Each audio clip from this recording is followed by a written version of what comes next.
მამა დოროთე ყურაშვილმა თქვა რამდენიმე დღის წინ, რომ კატასტროფა არისო დაშინებული მღვდელი და მასწავლებელიო.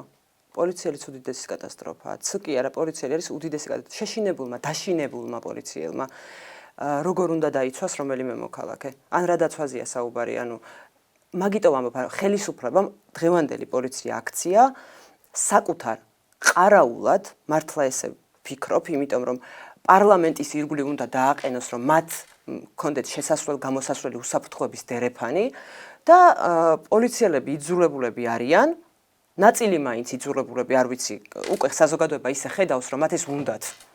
და მე როგორც ყოფილი პოლიციელი იმედს ვიტოვებ, რომ ნაწილი მაინც არსებობს, რომელიც იძულებულია რომ ეს გააკეთოს, მაგრამ ეს არ არის გამართლება, რომ ტიტუშკები დაიცვა, რომ ჟურნალისტებს, რომლებზეც ამხელა ძალადობა განხორციელდა და უყურებდე და არ მიდიოდი ახლოს, თავდამსხმელებს ხელკავით აცილებდე და აქეთ ვიღაცას თმით ითრევდე. მხოლოდ იმიტომ რომ რაღაცას აპროტესტებს, თან რაღაცას, ისეთ რაღაცას, რაც შენი შვილების მომავლისთვისაც არის.